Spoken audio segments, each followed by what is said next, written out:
Assalamu alaikum wa rahmatullahi ta'ala wa barakatuh. J'espère que vous allez bien et Inch'Allah aujourd'hui on va continuer donc le cours sur la purification et la prière. Donc on avait parlé la semaine dernière de la grande ablution, al-ghusl. On n'avait pas fini ce chapitre, donc avant de passer au chapitre suivant, Inch'Allah ta'ala on va poursuivre le chapitre de la grande ablution.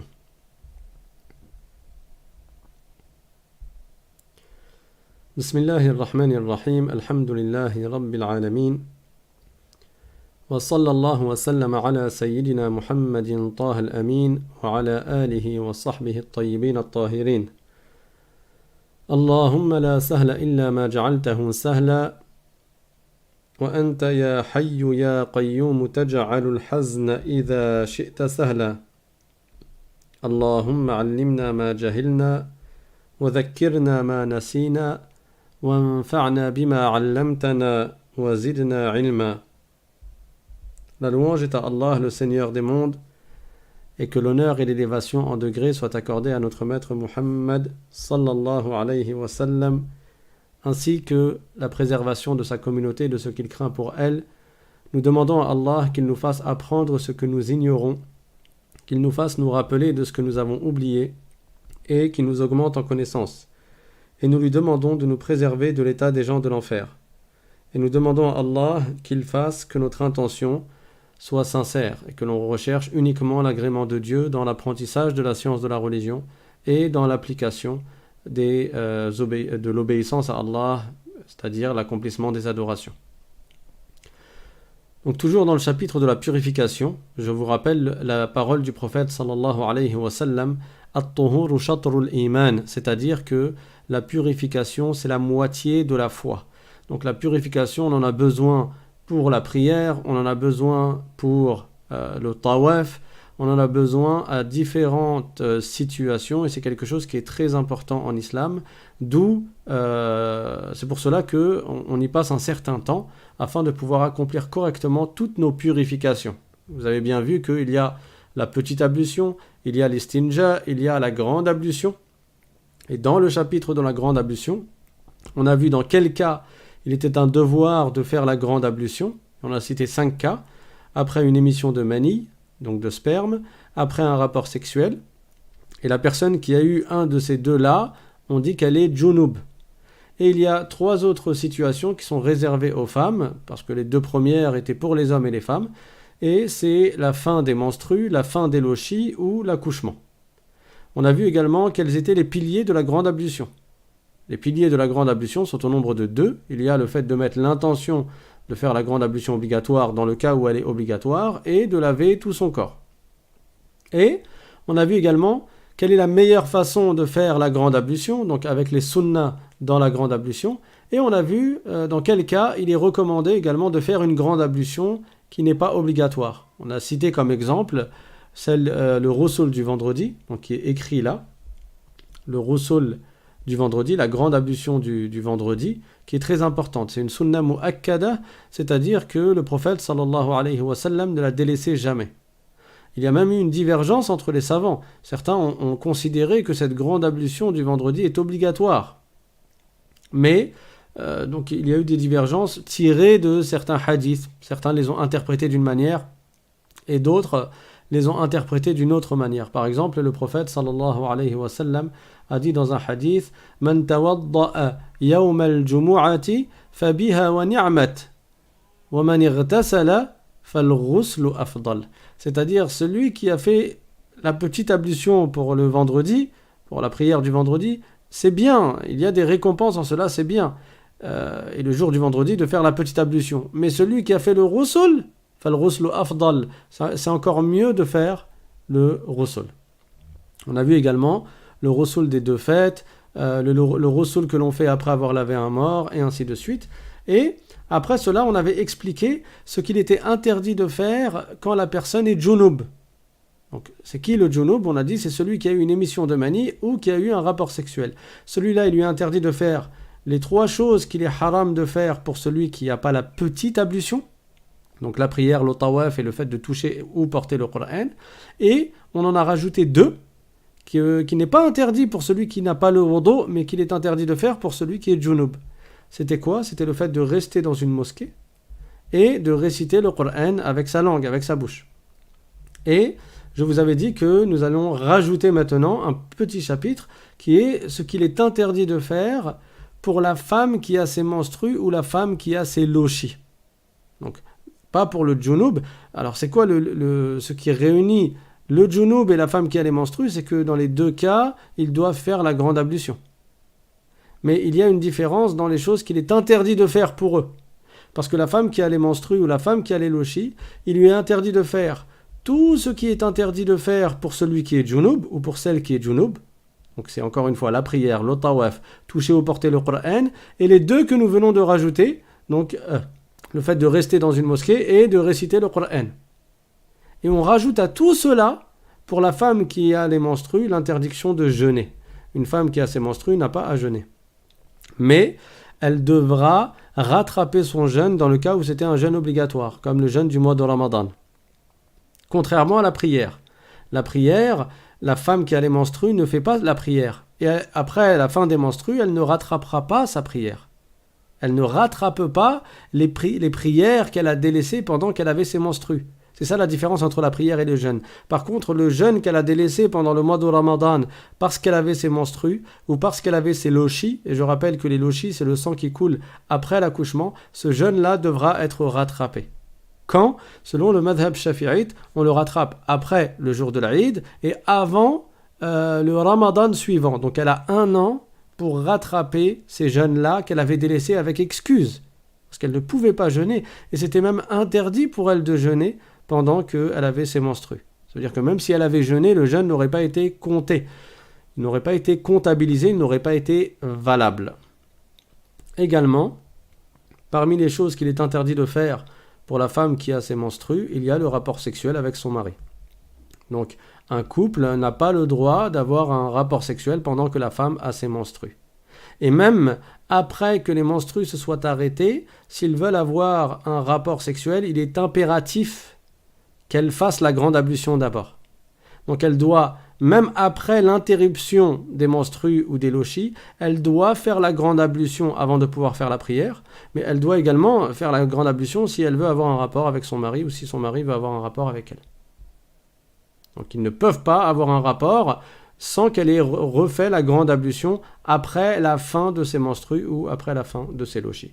Voilà pour ce qu'il est interdit de faire pour la femme qui a ses menstrues ou ses lochis. Alors certains savants, ils n'ont pas précisé uniquement le rapport sexuel, mais ils ont été plus larges.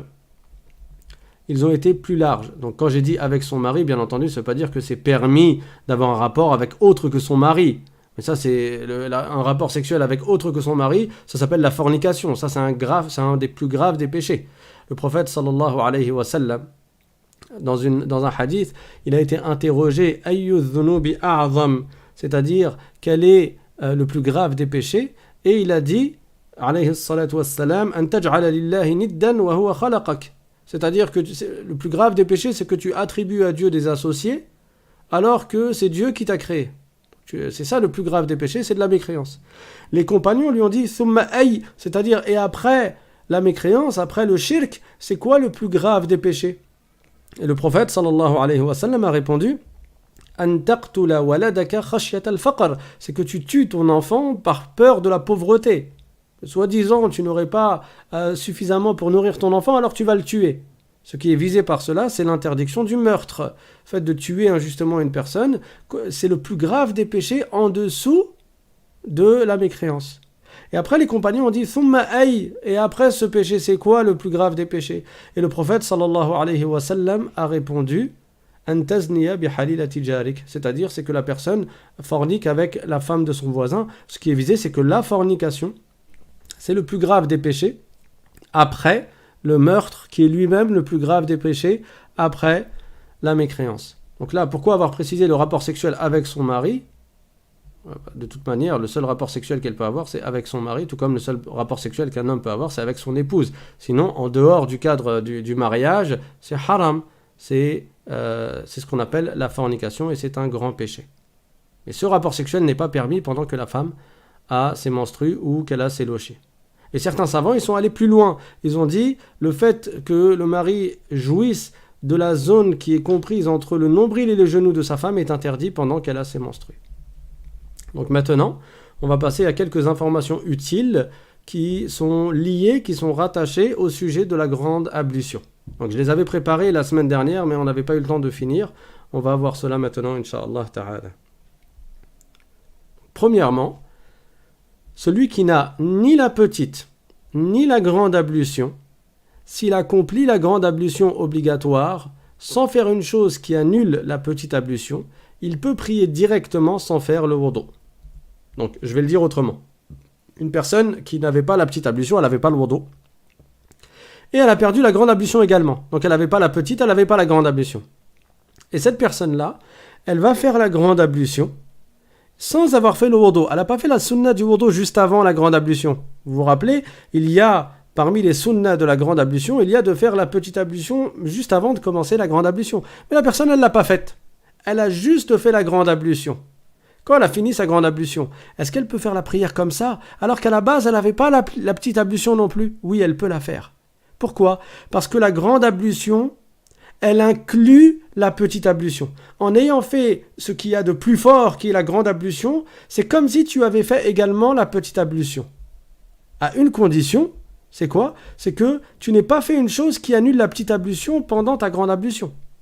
Parce que sinon, ta petite ablution, elle est annulée. Mais si la personne n'a pas fait une chose qui annule la petite ablution lorsqu'elle a fait sa grande ablution, ça veut dire qu'elle n'a pas touché, par exemple, son sexe ou son anus avec l'intérieur de sa main. Au moment où elle a voulu laver ses parties, par exemple, elle a utilisé un gant. Ou alors, elle a utilisé autre que l'intérieur de la main. Donc, elle n'a pas annulé sa petite ablution, elle n'a pas eu un gaz pendant qu'elle faisait la grande ablution. Dans ce cas-là, quand elle a fini sa grande ablution, elle a la petite ablution avec. Même si elle ne fait pas la petite ablution, elle peut aller faire la prière comme ça. D'accord? Donc, je répète, en faisant la grande ablution, on sort de la grande ablution en ayant la petite ablution, tant qu'on n'a pas fait une chose qui annule la petite ablution. Voilà pour le premier point. Le deuxième point, il n'est pas recommandé de renouveler son rousl, donc sa grande ablution, après avoir fait une prière, contrairement au wudu. Parce qu'il a été rapporté un hadith du prophète sallallahu alayhi wa sallam, dans lequel il nous a incité, il nous a recommandé à refaire la petite ablution pour chaque prière. À partir du moment où tu as fait la petite ablution et que tu as fait une prière avec ce wudu, c'est recommandé de refaire la petite ablution pour la prochaine prière, même si tu as toujours ton wudu. Pourquoi? Parce qu'avec ton premier wudu, tu l'as, on va dire, utilisé pour faire une prière. Donc c'est bien de refaire le wudu pour une autre prière, même si tu n'es pas obligé, puisque tu as toujours ton wudu. Et c'est différent du ghusl. Le ghusl, c'est quelque chose qui prend plus de temps à faire, qui nécessite, on va dire, plus d'efforts que la petite ablution. Et le ghusl, il n'est pas recommandé de le faire après chaque prière. À chaque fois que tu as fait une prière, tu veux refaire une autre prière, tu ne vas pas refaire ton ghusl. Voilà. Donc il n'est pas recommandé, je répète, de renouveler son ghusl après avoir fait une prière, contrairement au wudu. Le troisième point, ce qui rend obligatoire la grande ablution, c'est la sortie du mani, le sperme, qui est différent, donc le mani est différent de ce qu'on appelle le madhi et le wadi. Et ça, la semaine dernière, j'avais dit que j'allais en parler à la fin du cours, mais j'ai pas eu le temps d'en parler à la fin du cours. Donc c'est maintenant qu'on va en parler, Inch'Allah. Il faut savoir qu'il y a des liquides qui sont assez semblables et qui peuvent sortir du sexe de la personne. Et ces liquides, en arabe, on les appelle donc le mani, qui est le sperme. Et on a déjà donné ces 3 caractéristiques qui lui sont propres et qui le distinguent des autres liquides qui peuvent sortir. Et le sperme rend obligatoire, c'est-à-dire l'émission du sperme, la sortie du mani, rend obligatoire la grande ablution. Mais il faut bien connaître les 3 caractéristiques dont nous avions parlé pour pouvoir les distinguer des autres liquides qui sont entre autres le madhi et le wadi. Le madhi, c'est quoi? C'est un liquide qui est fin, c'est un liquide qui est plus fin que le mani, il est plutôt visqueux, un peu gluant, et il sort lors d'une poussée de désir. Vous allez me dire, oui, mais le mani aussi, il sort lors d'une poussée de désir. C'est quoi la différence? C'est que le mani, on avait précisé qu'il sort lors d'une poussée de désir, et après la sortie du mani, il n'y a plus de désir. Alors que le madhi, il sort lors d'une poussée de désir à cause d'une pensée, d'une imagination, ou à cause d'un regard, par exemple, et suite à cette sortie de madhi, il y a toujours du désir. Parce que le sperme n'est pas encore sorti. Donc il y a toujours ce désir. Donc c'est cela ce qui distingue le mani du madhi. Et en plus, le madhi, il est plutôt transparent, alors que le mani de l'homme, il est plus blanc et épais, visqueux. Et le mani de la femme, il est plutôt jaune et un peu moins épais que le mani de l'homme. Et le madhi, lui, c'est un liquide qui est fin, qui est plutôt transparent et qui sort lors d'une poussée de désir. Donc le madhi ne rend pas obligatoire la grande ablution. Qu'est-ce qu'on fait s'il y a eu une sortie du madhi? Si on se rend compte que du madhi est sorti, on fait l'istinja, tout simplement. On va purifier le vêtement s'il a été souillé par cette impureté, parce que le madhi est une impureté, et on va faire l'istinja, et après on refait la petite ablution. Pourquoi? Parce que parmi les choses qui annulent la petite ablution, qu'est-ce qu'on avait dit? Il y a tout ce qui sort des orifices inférieurs, sauf le mani. Donc le madhi, c'est un liquide qui sort d'un orifice inférieur et qui n'est pas du mani, donc il rend obligatoire le wudu. Il rend obligatoire la petite ablution et pas la grande ablution. Également, parmi les choses qui sont les liquides qui sont différents du mani, il y a le wadi. Le wadi, c'est un liquide qui est blanc, donc qui ressemble au mani, parce qu'il est blanc et il est épais. Comme le mani de l'homme, il est blanc et épais. Alors comment tu vas le distinguer? Le wadi, il ne sort pas au moment d'un désir, parce que la sortie au moment d'un désir intense qui est suivi d'un relâchement du désir, d'une annulation du désir, ça c'est le mani. Le wadi, lui, ne sort pas au moment du désir. Et il n'a pas la même odeur que le mani. Le wadi n'a pas la même odeur que le mani. Et il ne sort pas par à-coup, par éjaculation comme le mani. Quand est-ce qu'il sort? Il sort lorsque la personne, elle fait un grand effort. Par exemple, elle porte des choses qui sont très lourdes. Il se peut qu'à ce moment-là, il y ait du wadi qui sorte. Ou lorsque la personne est extrêmement fatiguée également, il se peut qu'il y ait du wadi qui sort. Donc voilà la différence entre le mani, le madhi et le wadi. Le madhi et le wadi ne sont pas du mani et donc ils ne rendent pas obligatoire la grande ablution, mais ils rendent obligatoire l'istinja et la petite ablution. Quatrième point, si la personne voit une tache dans son sous-vêtement et qu'elle doute si c'est du mani ou du wadi, parce qu'on a vu que le mani et le wadi, tous les deux ils sont blancs, tous les deux ils sont épais. Donc comment la personne elle fait si elle se rend compte après coup qu'il y a une tache dans son sous-vêtement et elle n'arrive pas à distinguer. Elle n'arrive pas à reconnaître l'odeur, elle n'arrive pas à distinguer. Elle se dit, ça se trouve c'est du mani, ça se trouve c'est du wadi. Elle, qu'est-ce qu'elle fait? Les savants, il y a divergence sur ce sujet, mais les savants chafi'ites ont dit qu'elle a le choix. C'est-à-dire que tu as le droit de considérer cela comme du mani, alors que tu n'es pas capable de distinguer. Donc c'est vraiment... tu le fais de manière arbitraire. Si tu veux, tu le considères comme du mani et par conséquent, tu vas faire la grande ablution. Tout comme si tu veux, tu vas le considérer comme du wadi et pour le coup, tu vas faire l'istinja et le wudu. Tu as le choix entre les deux. C'est toi qui choisis, c'est toi qui décides. Parce que tu n'as pas su distinguer est-ce que c'était du mani ou bien du wadi, alors tu choisis. Si tu veux, tu le considères comme du mani et tu vas faire la grande ablution. Et si tu veux, tu le considères comme du wadi et donc tu vas faire l'istinja et la petite ablution. Le point suivant, si la personne est en état de grand hadath, le jour du vendredi. Donc, le jour du vendredi, elle doit faire la grande ablution obligatoire. Elle est en état de grand hadath, soit c'est une femme dont les menstrues se sont arrêtées, et ou c'est un homme qui est junub, ou c'est une femme qui est junub. Le vendredi matin, la personne, elle doit faire la grande ablution obligatoire. Mais on sait que le vendredi, c'est recommandé de faire la grande ablution surérogatoire. La grande ablution sunna, elle, qu'est-ce qu'elle fait? Elle peut mettre une double intention. C'est-à-dire que quand elle va prendre une seule fois sa douche, elle ne va pas prendre 2 fois sa douche parce qu'elle a un ghusl obligatoire à faire et un ghusl sunna à faire. Non, elle va prendre sa douche une seule fois. Elle va faire le ghusl une seule fois, mais elle va mettre la double intention. C'est-à-dire que dans son cœur, elle va faire le ghusl en mettant l'intention de lever le grand hadith, donc de faire la grande ablution obligatoire, et en mettant l'intention de faire la sunna du vendredi, donc le ghusl surérogatoire du vendredi. Et là, elle aura les récompenses de l'accomplissement du devoir, et elle aura les récompenses de l'accomplissement de la sunna du vendredi, qui est une sunna mu'akkada. Le point suivant.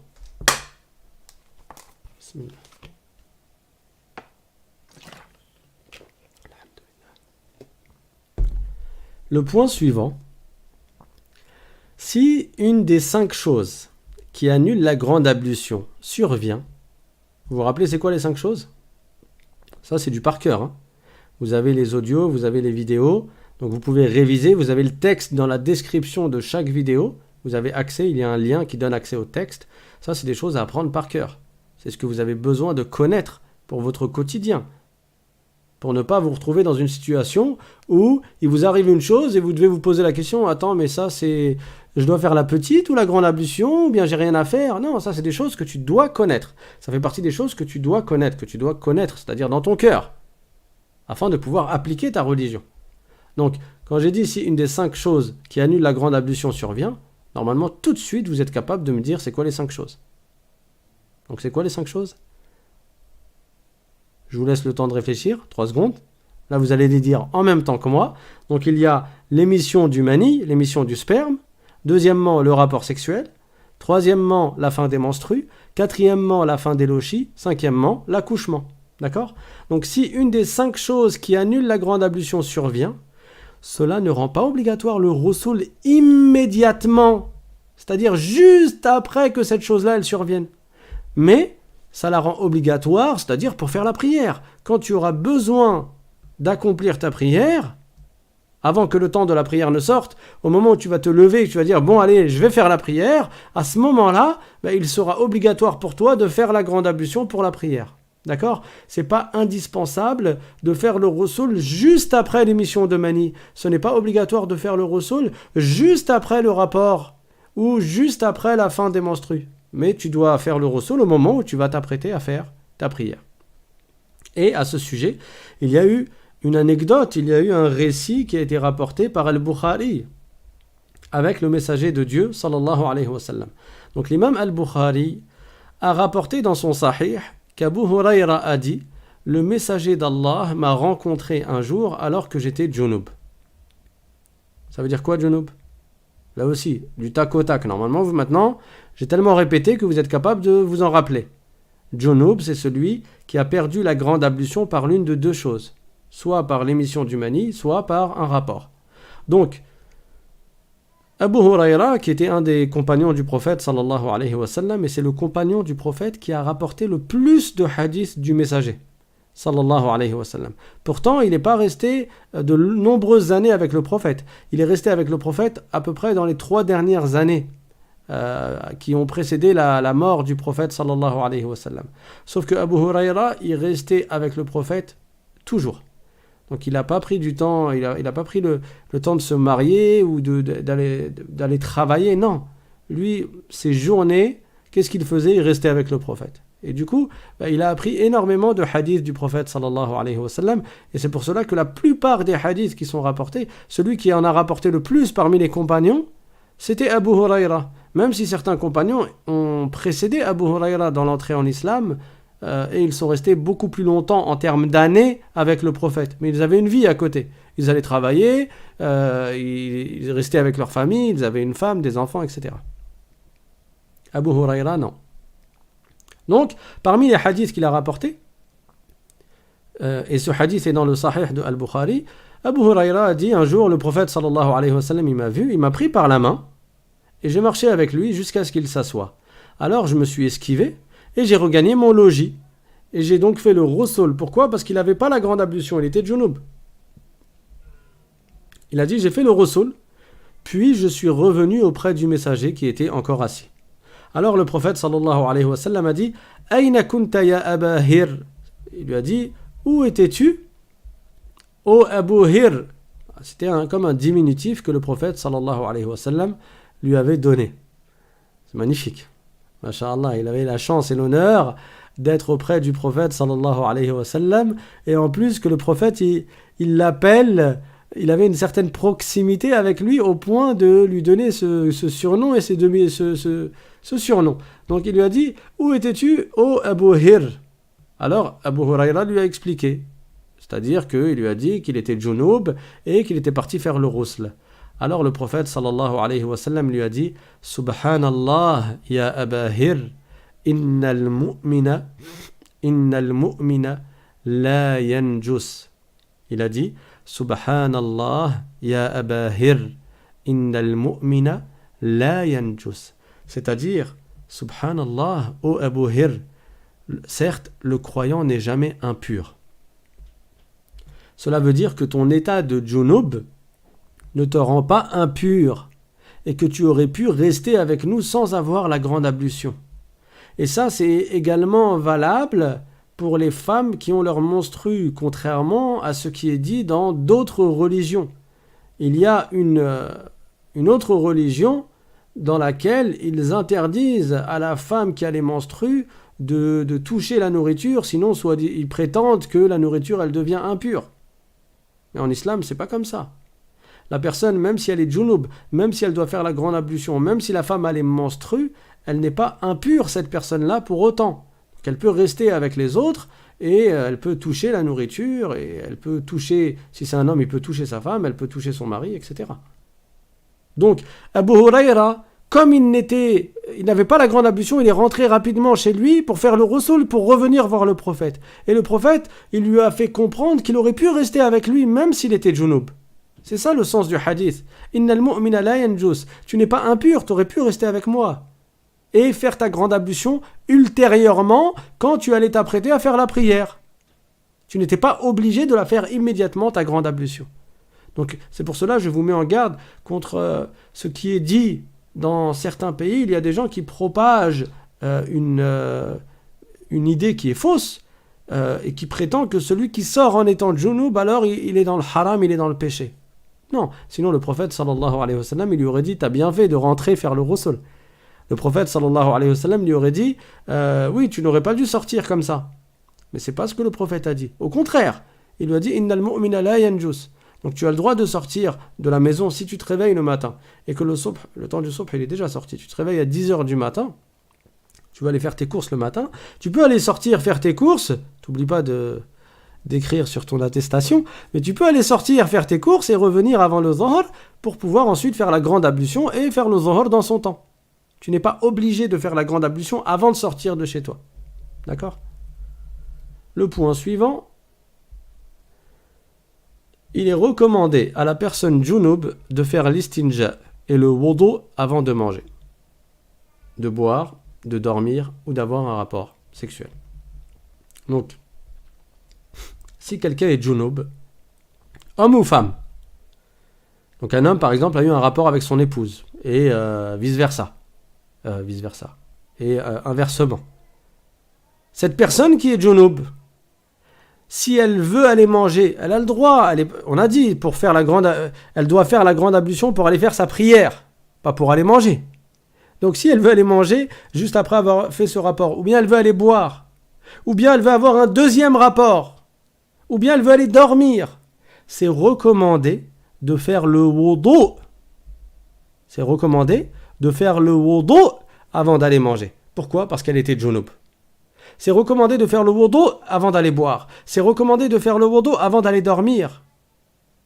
Et c'est recommandé de faire le wudu avant d'avoir un autre rapport. C'est une sunna. Et également, c'est recommandé à la femme dont les menstrues ou les lochis se sont arrêtés de faire l'istinja et le wudu avant de manger, avant de boire et avant de dormir. Donc là, on a retiré le rapport sexuel. Pourquoi ? Parce qu'elle ne peut pas avoir de rapport sexuel avec son mari tant qu'elle n'a pas fait le ghusl obligatoire, la grande ablution. Mais pour les trois autres, qui sont le fait de manger, le fait de boire ou le fait de dormir, elle aussi, si elle n'a pas encore fait la grande ablution, c'est sunna pour elle de faire le wudu. Bien sûr, après que les menstrues se soient arrêtés. Après que les menstrues se soient arrêtés. Maintenant, si elle veut faire la prière, qu'est-ce qu'elle fait? Elle fait la grande ablution. Donc, pour finir ce chapitre, je voudrais citer 2 paroles. La première, c'est une parole qui est dans le Coran. Allah Ta'ala dit « Inna Allah yuhibbu at-tawwabin wa yuhibbu al-mutatahhirin » c'est-à-dire, Allah agrée ceux qui se repentent beaucoup et ceux qui se purifient. At-tawwabin, si on observe ce mot, tawwab, ça a le même sens que ta'ib, mais avec plus d'insistance. Il y a un ta'kid dedans. Quand tu dis ta'ib, c'est une personne qui se repent à Dieu, qui fait le repentir. Quand tu dis tawwab, c'est une personne qui insiste sur le repentir, qui se repent beaucoup. Donc Allah agrée ceux qui se repentent beaucoup.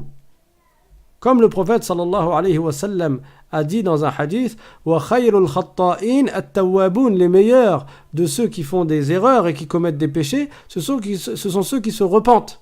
Donc Dieu agrée ceux qui se repentent beaucoup et il agrée ceux qui se purifient. Donc la purification est très importante en islam. D'où l'importance de passer sur ces sujets-là et de les réviser, de les apprendre et de les maîtriser. Pourquoi? Parce que celui qui ne fait pas une purification correcte, que ce soit sa petite ablution, ou bien sa grande ablution, ou bien son istinja, sa toilette intime, celui-là, cela va impacter sur sa prière, parce que la petite ablution est une condition de validité de la prière. La grande ablution est une condition de validité de la prière. Avoir fait l'istinja après avoir fait ses besoins, c'est nécessaire également pour pouvoir faire sa prière. Donc celui qui ne les fait pas correctement, il se peut que sa prière ne soit même pas valable, ne soit même pas valide. Or, la prière est un des 5 plus grands devoirs en islam. Donc, tu ne veux pas négliger ta prière, ne néglige pas ta purification. At-tuhuru shatrul iman. La purification, c'est la moitié de la foi. Si ta purification n'est pas valable, ta prière ne sera pas valable. Si tu fais preuve de relâchement dans ta petite ou ta grande ablution en commettant des actes qui sont déconseillés, comme le fait de gaspiller beaucoup d'eau, cela va impacter non seulement les récompenses de ta petite ablution, de ta grande ablution, le gaspillage de l'eau, comme on avait vu la dernière fois, mais cela va également impacter les hasanats de ta prière. Parce que ta prière, elle dépend, entre autres, de ta purification. Donc si ta purification n'a pas été faite correctement, cela va avoir un impact sur les hasanat de ta prière. Et pour finir, Rabi'atul Ra'i, qui était le cheikh de l'imam Malik, donc c'était un grand savant, il a dit « Man arada Allahu bihi khayran, yassara Allahu lahu, ou yassara lahu umura taharatih. » Je répète, il a dit « Man arada Allahu bihi khayran, yassara lahu umura taharatih. » C'est-à-dire, celui pour qui Dieu a voulu du bien, il lui facilite sa purification. Et ce qui est visé par « il lui facilite sa purification », c'est que il l'a fait de manière facile, il l'a fait de manière simple, sans waswas. Donc en d'autres termes, faire sa petite et sa grande ablution de manière facile, simplement, donc sans waswas, c'est un signe de bien pour la personne. C'est un signe que Dieu lui a voulu du bien. Donc une personne qui a du waswas, elle doit faire en sorte d'arrêter son waswas. Elle ne passe pas des semaines, des mois et des années à avoir du waswas. Elle se contrôle. Parce que même si le shaitan a une certaine emprise, un certain impact sur toi, une certaine influence à cause de ses suggestions, toi, tu es capable de contrôler tes actes avec ton cœur. Et c'est pour cela que le prophète sallallahu alayhi wa sallam a dit dans un hadith, il a dit alayhi salatu wa salam, ألا إن في الجسد مضغة إذا صلحت صلح الجسد كله وإذا فسدت فسد الجسد كله ألا وهي القلب. C'est-à-dire qu'il y a dans le corps un morceau de chair, s'il est sain, S-A-I-N, donc s'il n'est pas corrompu, s'il est pur, s'il est bon, ce morceau de chair, alors le reste des organes vont être bons. Le reste du corps va être bon, il ne va pas être corrompu, il va être bien.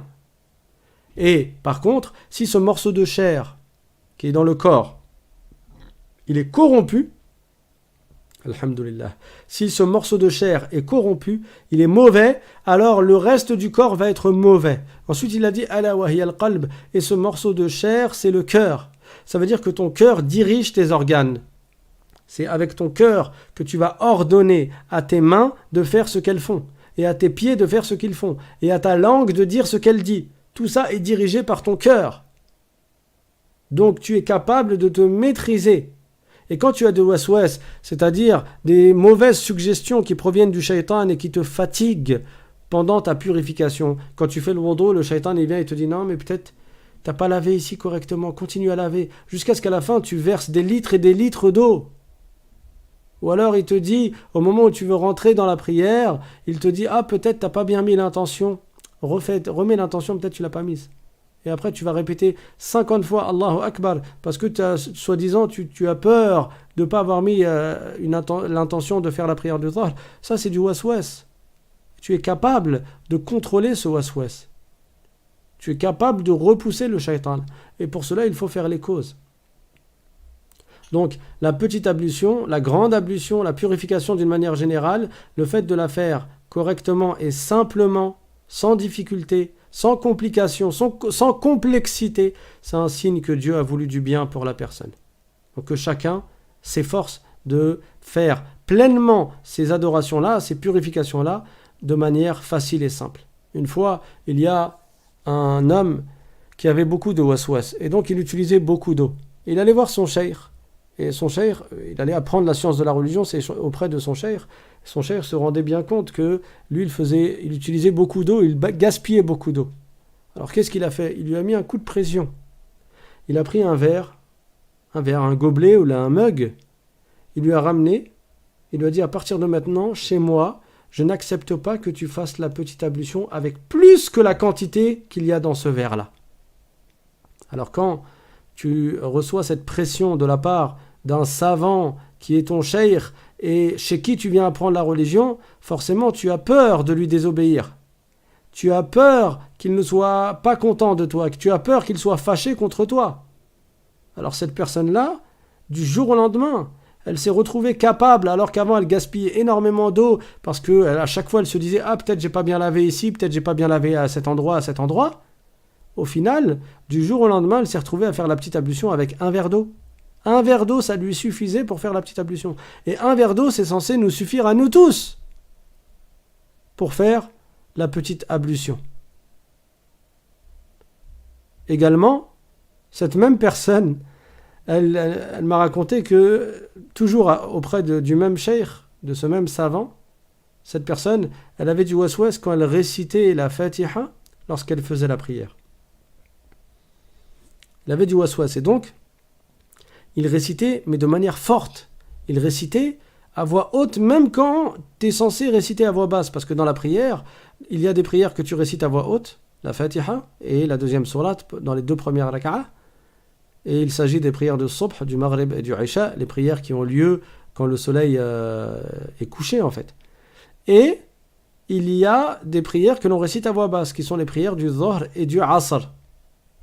Celles-là, on les récite à voix basse, on ne les récite pas à voix haute. Mais lui, même les prières qu'il récitait à voix basse, tellement il avait du waswas sur est-ce que j'ai bien récité, est-ce que j'ai bien prononcé chaque lettre, etc. Il récitait fort.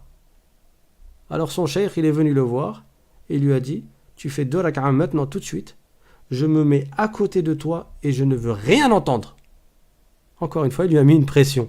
Et là, soudainement, avec la peur de son cheikh, il a réussi à faire la prière correctement sans que sa prononciation elle soit trop élevée. De sorte à ce que son cheikh qui était juste à côté, il ne l'entendait pas. Donc, tu es capable de maîtriser, de te contrôler et de rejeter le waswas. Et bien sûr, ne lui donne pas à ton shaitan de force contre toi. Parce que les savants nous ont appris qu'il y a des actes que nous faisons et qui renforcent le waswas. Par exemple, le prophète sallallahu alayhi wa sallam, il nous a fortement incité à manger de la main droite. Et c'est déconseillé de manger de la main gauche. Il y a même des savants qui ont interdit cela. Donc, manger de la main gauche, non seulement c'est makrouh, c'est déconseillé, mais en plus, ça renforce le shaitan contre toi. Ça fait partie des exemples. Donc, si tu es là à manger tous les jours avec la main gauche, ne t'étonne pas après si tu as du waswas. Si tu as du waswas. Il faut faire les causes pour rejeter le waswas. Parmi ces causes, il y a de ne pas manger de la main gauche. Dans un hadith, le prophète sallallahu alayhi wa sallam a également dit, il a dit, لا يبولن أحدكم في مغتسله فإن عامة الوسواس منه. Ça veut dire que personne parmi vous n'urine dans l'endroit où il fait le ghusl, dans l'endroit où tu prends ta douche, tu n'urines pas. Il a dit فإن عامة الوسواس منه, parce que les waswas les plus forts proviennent de cela. Donc là encore, si en prenant ta douche, tu urines dans ta douche ou bien tu urines dans ta baignoire, ne sois pas étonné si tu es touché par le waswas, parce que ça renforce, et ça renforce le shaitan contre toi, ça renforce le waswas. Et ça c'est le prophète sallallahu alayhi wa sallam qui l'a dit.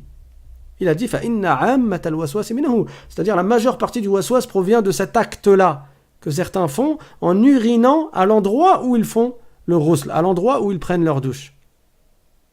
Donc, fais les bonnes causes pour éviter d'être touché par le waswas.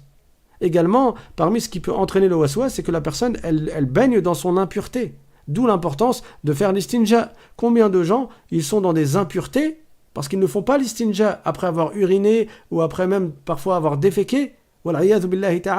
Ils se souillent avec leur najasa, ils se souillent avec leur impureté. Ils ne font pas cette purification qui est l'istinja. Ça aussi, c'est une des causes qui entraîne le waswas.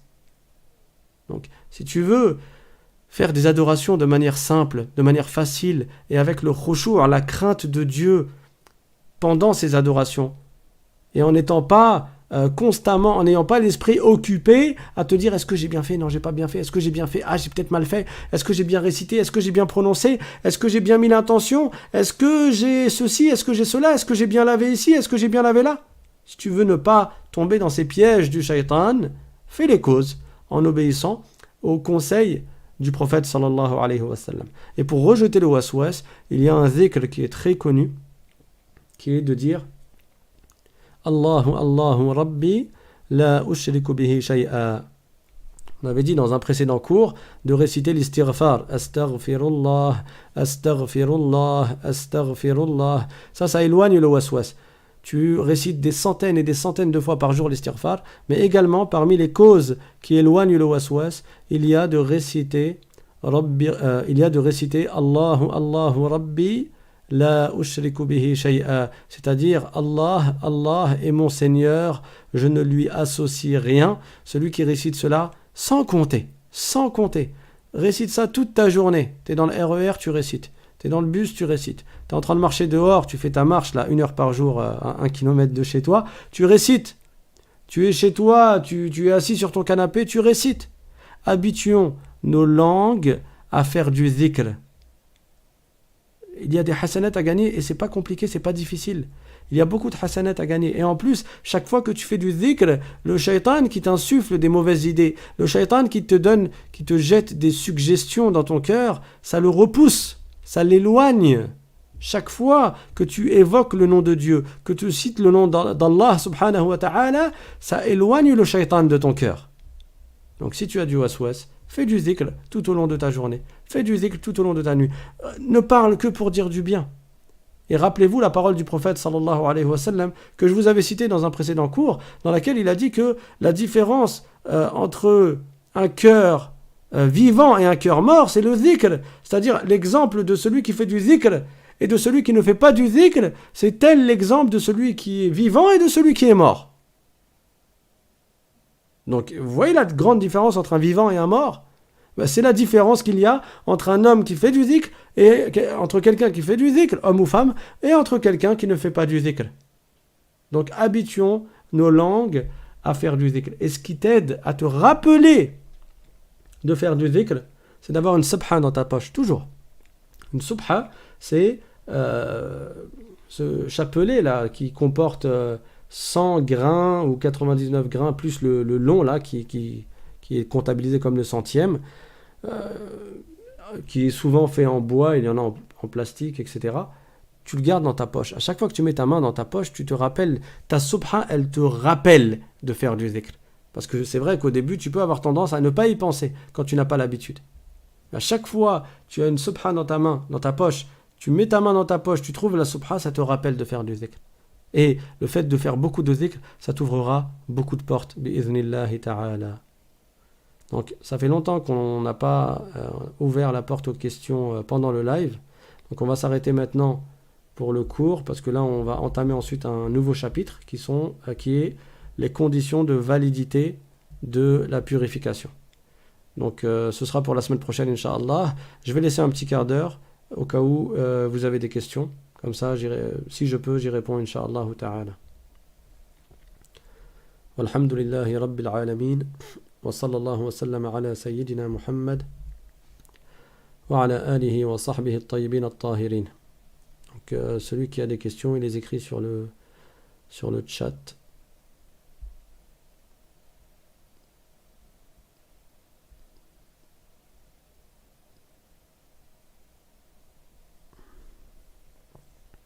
Donc il y a une question. Assalamu alaikum, lorsqu'on rattrape 2 prières, est-ce que nous devons faire la qiyamah 2 fois ou une ça suffit? Alors je pense que tu veux dire al-iqamah, parce que al-qiyamah, yawm al-qiyamah, c'est le jour dernier.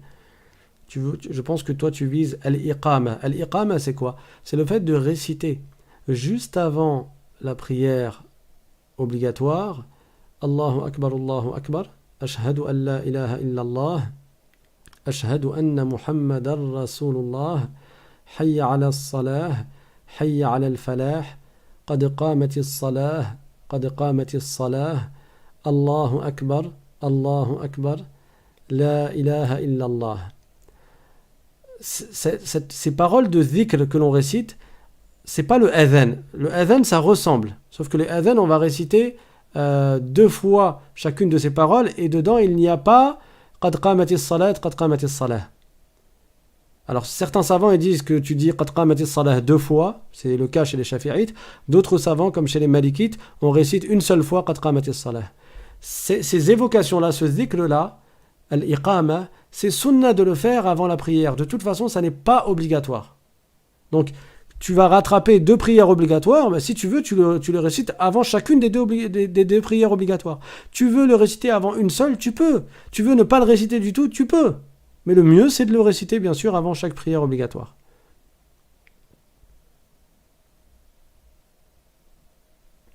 Alors, il y a une autre question.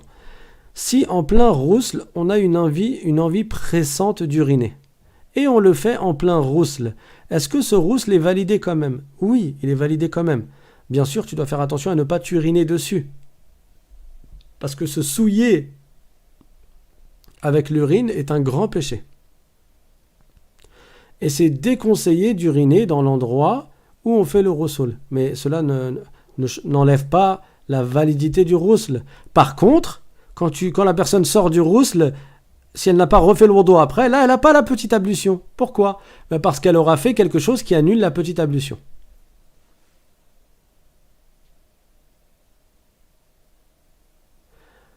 Il y a une autre question. Assalamu alaikum. Quelle est l'intention quand on fait le wudu lorsqu'on est junub? Ça dépend. Alors déjà, tu peux mettre l'intention de faire le wudu, tout court. Mais si tu avais déjà ta petite ablution, tu mets l'intention de faire le wudu qui est la sunna du ghusl. Et si tu n'avais pas la petite ablution, tu peux faire l'intention de faire la petite ablution qui est obligatoire pour faire la prière.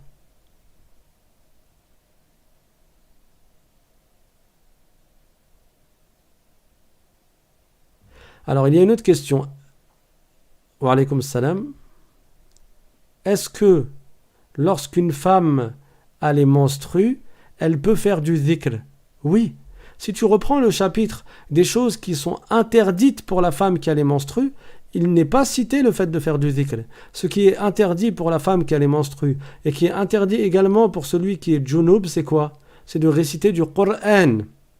Et en plus, on avait vu la semaine dernière, dans le cours de jeudi dernier, la leçon numéro 5, on avait vu que même certains versets du Coran, si tu les récites, mais en tant que dhikr, et non pas dans l'intention de réciter un verset du Coran, tu as le droit, même si tu es junub ou si tu as tes menstrues. Comme le fait de réciter Bismillahirrahmanirrahim avant de manger, ou de réciter Subhanalladhi sakhara lana hadha wa ma kunna lahu muqrinin wa inna ila rabbina lamunqalibun avant de monter dans ta voiture, ou quand tu montes dans ta voiture. Ou bien si tu veux faire le dua Rabbana atina fid dunya hasanah wa fil akhirati hasanah wa qina adhaban nar. Des duas, ils sont dans le Coran, mais si toi tu le récites, mais pas en tant que verset du Coran, tu le récites en tant que dua, c'est valable, c'est permis yani. Quelqu'un qui renouvelle le wudu, qu'est-ce qu'il met comme intention? C'est-à-dire que il a déjà le wudu, il a fait une prière avec, et il veut refaire le wudu, ben tu peux mettre l'intention de faire la sunna du wudu. Le wudu sunna.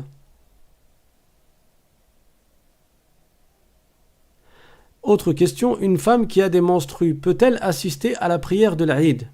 Non. Une femme qui a ses menstrues n'a pas le droit de faire certaines choses. Et ces choses-là, on les a citées tout à l'heure, elles sont écrites dans le texte, rappelez-vous. Elle n'a pas le droit entre autres, de faire la prière, quelle que soit la prière. Elle ne peut pas faire les 5 prières quotidiennes, elle ne peut pas faire une prière sunna, elle ne peut pas faire la prière de al-janaza, la prière funéraire, elle ne peut faire aucune prière.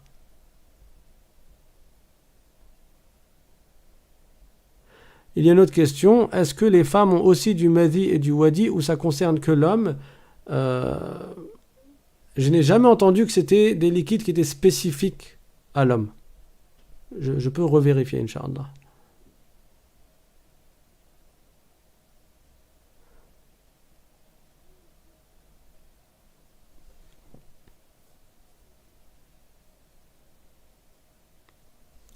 Il y a une question, si par obligation j'ai le dhahr et le asr à rattraper, est-ce que les nafilat, nawafil, donc les prières sunna avant le dhahr ne sont plus valables? Si. Si tu dois, par exemple, tu n'étais pas réveillé pendant le temps du dhahr, ni pendant le temps du asr, tu dormais. Tu as dormi pendant toute la journée parce que tu as travaillé de nuit, par exemple, et donc tu n'étais pas réveillé pendant ces prières-là. Bien sûr, c'est une obligation de rattraper le dhahr et le asr, et c'est recommandé de rattraper les rawatib. Les rawatib, c'est recommandé de les rattraper si elles ont été délaissées. Les rawatib, ce sont les prières que l'on fait juste avant ou juste après les prières obligatoires. Autre question, est-ce que le madhi et le wadi sont impurs? Oui. Tout ce qui sort des orifices inférieurs, hormis le sperme, sont impurs. Le sperme, il y a divergence. Les shafi'ites ont dit qu'il n'est pas impur, et il y a d'autres écoles de jurisprudence qui ont dit que c'était impur. Il y a une autre question, est-ce que si une personne a du waswas, cela veut dire qu'elle a un mauvais cœur? J'ai pas dit ça. Le waswas, ça peut provenir de l'ignorance. Certaines personnes ont du waswas à cause de l'ignorance, et parfois ça peut provenir d'une certaine maladie ou de problèmes dans le cerveau, par exemple. Il peut, parfois, à cause de certaines maladies, certains sont touchés par différentes choses, par la mélancolie, par les mauvaises pensées, il broie du noir, il voit toujours noir, il pense du mal de tout le monde, et en général ces personnes-là qui ont ce qu'on appelle as-sawda en arabe, elles sont également touchées par le waswas. Donc parfois c'est dû à la maladie, et ça se traite avec la médecine naturelle, et parfois c'est dû à l'ignorance. Mais dans tous les cas ça se règle. La personne, elle ne doit pas être fataliste là, en se disant « Ah mais moi de toute façon je suis quelqu'un de waswaseux, c'est comme ça et puis c'est tout ». Non, tes waswas, tu peux les arrêter.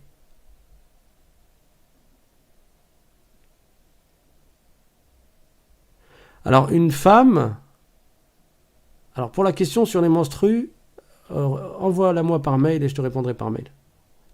J'essaye de répondre aux questions qui peuvent être profitables pour tout le monde sans être dans les détails. Alors, quelles sont les règles sur les prières sunna? À quel moment on peut les faire? Inch'Allah, on fera un chapitre sur les prières sunna. Là, on en est encore à la purification. On n'a pas encore entamé le chapitre de la prière à proprement parler. On en est encore à quoi faire avant la prière.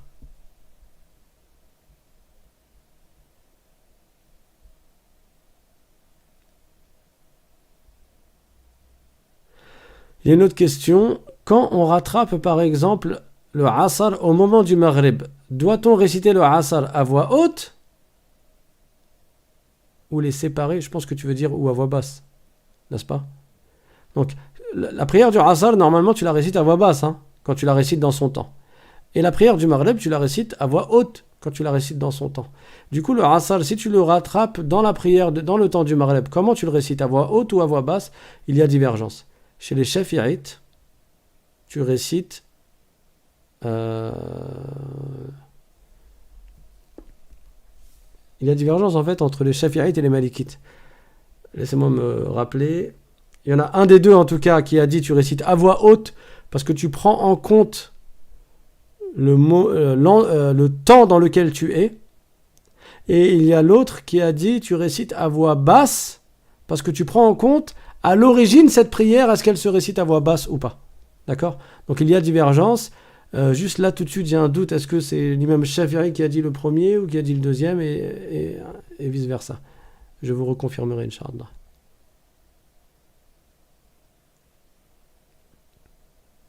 Alors que faire quand tu ne te souviens plus si tu as perdu tes ablutions?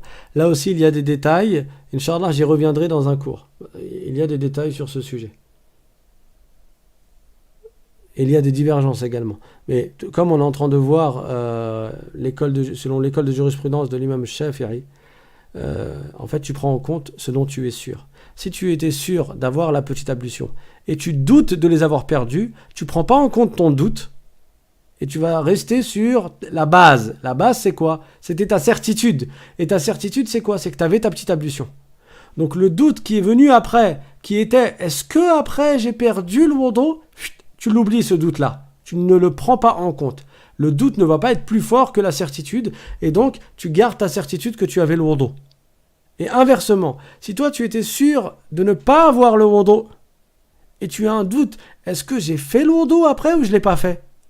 Tu rejettes le doute parce que le doute n'est pas plus fort que ta certitude et tu restes sur la base qui était ta certitude. C'était quoi la certitude? C'est que tu n'avais pas le wudu et donc tu restes là-dessus et donc tu refais le wudu.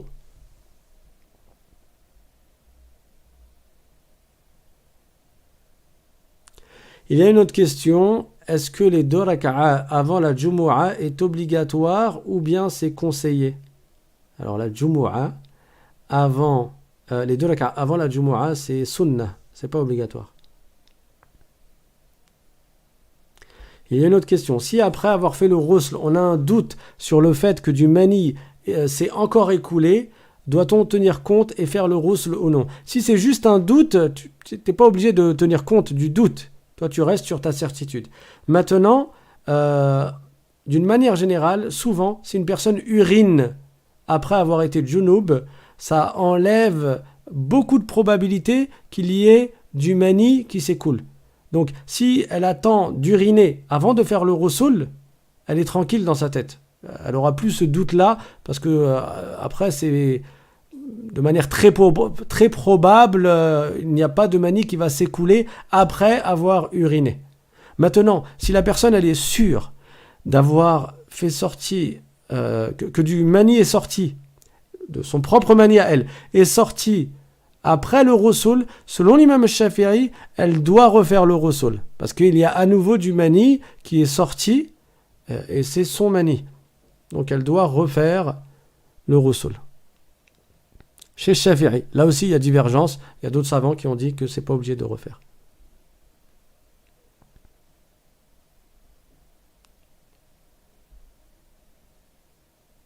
Alors, avant de finir, on vous a préparé un madih, un anashid. On l'a préparé pour samedi, Inch'Allah. Comme celui de le chant islamique de samedi dernier vous avait plu apparemment. Donc on vous en a préparé un autre. Et là, je vais vous envoyer un échantillon. Donc j'ai vu avec mon équipe, ils m'ont conseillé de ne pas vous envoyer l'échantillon aujourd'hui et d'attendre qu'il soit au complet samedi, mais je voulais quand même vous envoyer un échantillon. Ça sera un petit teaser. Donc soyez prêts pour samedi, Inch'Allah, parce que je vous le dis, comme disent les jeunes, vous n'êtes pas prêts. Vous n'êtes pas prêts. Soyez prêts. Donc là, juste après le cours, je vais vous envoyer un échantillon du chant religieux qui sera complet samedi, Inch'Allah. Donc soyez présents samedi pour le recevoir. Et bien sûr, je vous dis à samedi pour le cours. Samedi pour le cours sur Riyad al-Salihin, les jardins des vertueux. Et à lundi pour le cours sur la croyance. بارك الله فيكم والحمد لله رب العالمين وصلى الله وسلم على رسول الله وعلى آله وصحبه ومن والاه اللهم اجعلنا من الصالحين اللهم اغفر لنا ذنوبنا وإسرافنا في أمرنا اللهم اجعلنا من التوابين واجعلنا من المتطهرين اللهم أكرمنا بالتقوى والصلاح اللهم باعد بيننا وبين المعاصي كما باعدت بين المشرق والمغرب اللهم احفظنا من الوسواس يا رب العالمين اللهم اشف مرضى المسلمين اللهم تب علينا وسامحنا اللهم اجمعنا برسولنا محمد صلى الله عليه وسلم في الجنة يا أكرم الأكرمين سبحان ربك رب العزة عما يصفون وسلام على المرسلين والحمد لله رب العالمين. Bien sûr, les anashids qu'on vous envoie, n'hésitez pas à les partager. Inch'Allah, que ce soit une source de bien.